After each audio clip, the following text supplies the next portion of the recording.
अच्छा, fundamental theorem of trigonometry आप लोगों के पास ना पेपर में क्वेश्चन दो तरीके से आता है, ठीक है। एक तो सिंपल क्वेश्चन आ जाएगा state and prove fundamental of theorem of trigonometry, ठीक है। दूसरा आपके पास क्वेश्चन जो आ जाएगा प्रूव दैट, क्वेश्चन स्टेटमेंट के साथ लिखा हुआ आ जाएगा prove that cos alpha minus beta is equals to cos alpha cos beta plus sine alpha sine beta. ये हमारे पास बेसिकली ये जो स्टेटमेंट है this is known as fundamental theorem of trigonometry, ठीक है। ये हमारे पास फंडामेंटल थ्योरम ऑफ ट्रिग्नोमेट्री कहलाता है, ठीक हो गया।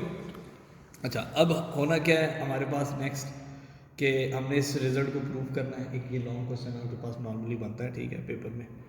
ओके, अब इसको प्रूव करने के लिए ना दो चीज़ें आपको चाहिए, ठीक है। मैं पहले उनका आइडिया दे देता हूँ आप लोगों को। नंबर वन, पहली चीज़ जो है which is known as distance formula. आपको आइडिया होना चाहिए व्हाट इज़ डिस्टेंस फार्मूला, ठीक है। डिस्टेंस फार्मूला क्या होता है हमारे पास, लेट से मेरे पास दो पॉइंट्स हैं। एक पॉइंट है P जिसके कोऑर्डिनेट्स हैं x1, y1, जबकि दूसरा पॉइंट है Q जिसके कोऑर्डिनेट्स हैं x2, y2। मैं इन दोनों के दरमियान डायरेक्ट डिस्टेंस, शॉर्टेस्ट डिस्टेंस निकालना चाहता हूँ, इस लाइन की लेंथ निकालना चाहता हूँ। इसको डिनोट किया जाता है PQ और ये मॉड एब्सोल्यूट वैल्यू, ठीक है। The distance between point P and Q this is equals to under root x1 minus x2 whole square plus y1 minus y2 whole square. 9th class में आप लोगों ने पढ़ा ऐसे ही ना, या x2 माइनस x1 कर ले या y2 and y2 minus y1 कर ले, ठीक है। ये हमारे पास टेक्निक होती है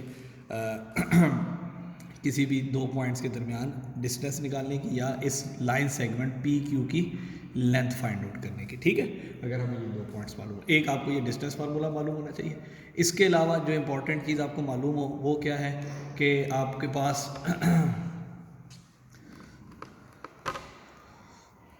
आप रेजोल्यूशन ऑफ वेक्टर्स पढ़ते हैं फिजिक्स में, उसी कॉन्सेप्ट को देखते हुए फॉर एग्जांपल मेरे पास ये कोऑर्डिनेट एक्सिस है, X axis Y axis, this is the origin O 0,0, ठीक है। मेरे पास लेट से एक पॉइंट है यहाँ पे पॉइंट P, मुझे इसके कोऑर्डिनेट्स निकालने हैं। मुझे दो चीज़ें मालूम है, मुझे O से लेके P तक की लेंथ मालूम है, इस लाइन सेगमेंट OP की वैल्यू मालूम है, और एक्स एक्सिस के साथ ये जो एंगल बना रही है ये एंगल मुझे मालूम है लेट से थीटा। तो मैं इस पॉइंट P के कोऑर्डिनेट्स बता सकता हूँ, एक्स एक्सिस का कितना क्या कोऑर्डिनेट है और वाई कोऑर्डिनेट क्या है। मतलब basically distance along x axis ये डिस्टेंस बता सकता हूँ मैं, और ये डिस्टेंस अलोंग वाई एक्सिस ये डिस्टेंस बताया जा सकता है।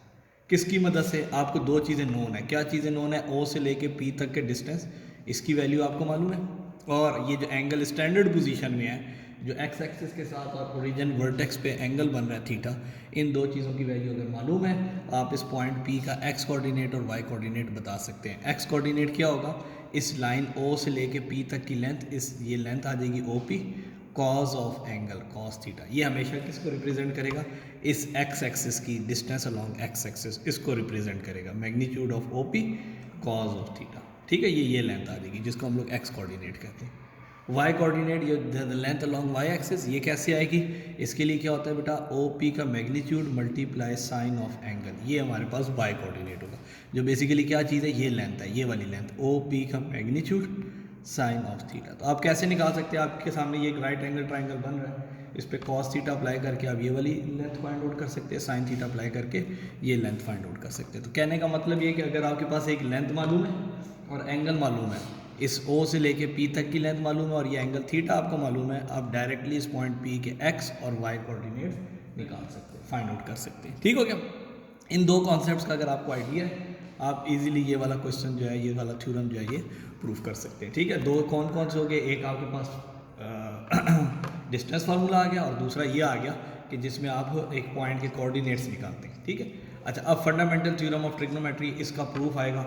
अब इसके प्रूफ के लिए आप गौर करें, हम यहाँ पे इसका प्रूफ सॉल्व करते हैं। देखें आपके पास क्वेश्चन में देखें दो टाइप के एंगल्स आ रहे हैं, एक एंगल अल्फा और एक एंगल बीटा आ रहा है, ठीक है। एंगल अल्फा और ओके, दो टाइप के आपके पास एंगल्स आ रहे हैं अल्फा एंड बीटा, ठीक है। अब आपको यहाँ से नज़र आ रहा है alpha minus beta, alpha greater angle होना चाहिए और बीटा क्या होना चाहिए, स्मॉलर एंगल, ठीक है। और हम लोग रियल एंगल्स की बात करते हैं, तो हम लोग स्टार्ट यूँ करते हैं, late consider a unit circle. हम लोग एक ये सर्कल कंसिडर करते हैं which is a unit circle. Unit circle means एक सर्कल है जिसका रेडियस किसकी इक्वल है, 1 के, R इक्वल्स टू 1। ये ओरिजिन आ गया, इसका सेंटर पॉइंट O आ गया और ये हमारे पास एक्स एक्सिस है, ठीक है। सो स्टार्ट करते हैं, consider a unit circle, unit circle. Unit circle means एक सर्कल जिसका रेडियस जो होगा वो हमारे पास r=1 है। ये अपनी आसानी के लिए हम लोग सॉल्व कर रहे हैं, किसी भी लेंथ का लिया जा सकता है सर्कल, ठीक है, दोनों केसेस में प्रूव हो सकता है। आप इस लेंथ 1 का भी लें या डिफरेंट किसी लेंथ का भी लेते हैं, ठीक है। कंसिडर अ यूनिट सर्कल, हम लोगों ने एक यूनिट सर्कल लिया विद सेंटर एट O, जिसका सेंटर किस पॉइंट पे आ रहा है, एट O। सेंटर किस पॉइंट पे आ रहा है, at O। O means origin 0,0, ठीक हो गया। अच्छा, अब जब क्वेश्चन की स्टेटमेंट देखते हैं तो वहाँ दो एंगल्स आ रहे थे अल्फा और बीटा, तो हम इसी सर्कल के अंदर दो एंगल्स अल्फा और बीटा ड्रॉ करते हैं, ठीक है। So such that major angle AOX is equals to alpha. हम क्या करते हैं, एक लाइन ड्रॉ करते हैं AOX, यूँ समझ लें अल्फा, ये ठीक है, ये पॉइंट A आ गया AOX, ये जो एंगल आएगा ये हमारे पास क्या कहलाएगा, अल्फा, ठीक होगी बात, ओके। फिर अल्फा माइनस बीटा तो एक और एंगल बीटा भी कंसिडर करते थे, लेकिन वो एंगल बीटा इसकी निस्बतन स्मॉलर कंसिडर किया जाएगा। मैं यूँ ही एज्यूम कर लेता हूँ यहाँ से, लेट्स से दिस वन, इस पॉइंट को B का नाम दे दिया, BOX, ये वाला एंगल जो आएगा ये हमारे पास एंगल कौन सा आ जाएगा, बीटा, ठीक है। अच्छा, फिर अगर ये वाला कंप्लीट एंगल अल्फा है, ये दरमियान ये वाला एंगल बीटा है, तो इनका ये जो दरमियानी एंगल AOB होगा, ये कौन सा एंगल होगा, alpha minus beta, larger angle minus smaller angle, ठीक है ना। यहाँ से लेके यहाँ तक कंप्लीट एंगल अल्फा, यहाँ से लेके यहाँ तक एंगल बीटा, तो इनका जो सेंट्रल एंगल आ रहा है AOB, हम उसमें क्या करेंगे, लार्जर एंगल अल्फा में से बीटा को सब्ट्रैक्ट कर देंगे, बन जाएगा alpha minus beta.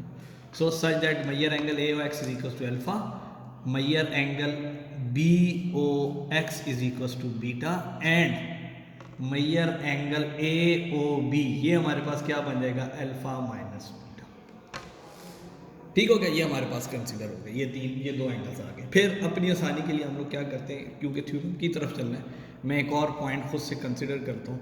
Also assume another point C, also assume an other point C such that, इस तरीके का पॉइंट एज्यूम करते हैं, जैसे फॉर एग्जांपल मैंने यहाँ पे एज्यूम कर लिया, खुद से यहाँ पे एक पॉइंट C एज्यूम करते हैं कि COX, ये एंगल भी कितना हो, अल्फा माइनस बीटा, ये एंगल भी कितना है, alpha minus beta, such that major angle COX is equal to alpha minus beta. तो इसका मतलब क्या हुआ, इसका मतलब ये हुआ AOB एंगल और COX एंगल, ये दोनों आपस में क्या है, इक्वल एंगल्स है, इक्वल एंगल है, अल्फा माइनस बीटा, ठीक हो गया। अच्छा, अब गौर करें तो आप ये बेसिकली हमारे पास सेक्टर्स बन रहे हैं, हम ट्राइंगल्स को यहाँ पे यूज़ करते हैं। उसके लिए मैं क्या करता हूँ, ये जो साइड पॉइंट A और B है, इन दोनों को आपस में ज्वाइन कर देता हूँ with the help of straight line, मेरे पास AOB एक ट्राइंगल बन जाएगा, एंड C और X को ज्वाइन कर देता हूँ with the help of straight line, तो मेरे पास COX भी एक ट्राइंगल बन जाएगा।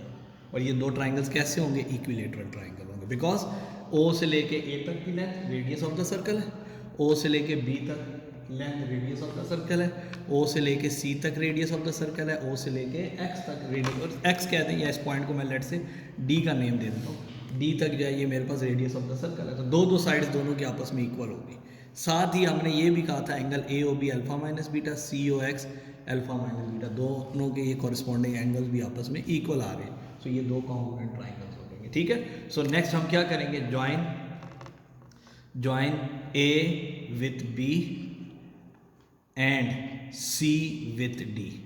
A को B के साथ ज्वाइन कर लिया, C को D के साथ ज्वाइन कर दिया। हेयर वी हैव, हमारे पास क्या मिला हमें यहाँ से, here we have two congruent triangles, हमारे पास ये दो कॉन्ग्रुएंट ट्राइंगल्स आ गए। कौन कौन से, triangle AOB and triangle COD, ये दो हमारे पास कॉन्ग्रुएंट ट्राइंगल्स आ गए, दो इक्वल ट्राइंगल्स आ गए, ठीक हो गया, इक्वल भी और सिमिलर भी। अब एक चीज़ और भी याद करें, आप 9th क्लास से पढ़ते हुए आ रहे हैं कि कभी भी दो ट्राइंगल्स आपके पास कॉन्ग्रुएंट है ना, तो उनकी कॉरस्पॉन्डिंग साइड्स, कॉरस्पॉन्डिंग एंगल्स आपस में कॉन्ग्रुएंट होते हैं। सो इसकी ये वाली साइड देखें, जो साइड AB है वही यहाँ की कॉरस्पॉन्डिंग साइड CD बनती है, ऐसे ही है ना। तो इसका मतलब क्या हो रहा है कि AB साइड और CD साइड आपस में क्या होंगी, कॉन्ग्रुएंट होंगी, ऐसे ही है ना। AB साइड किसकी इक्वल होगी, CD साइड की इक्वल होगी। आल्सो हम point A, point B, point C, point D के कोऑर्डिनेट्स भी निकाल सकते हैं, ठीक है। ओके वो कैसे निकलेंगे? अच्छा पहले हम लोग यही ट्राइंगल्स की बात कर लेते हैं। जब हम लोग यहाँ तक आए तो हम यूँ भी मेंशन कर सकते हैं side A B, the length of side A B is equals to length of the side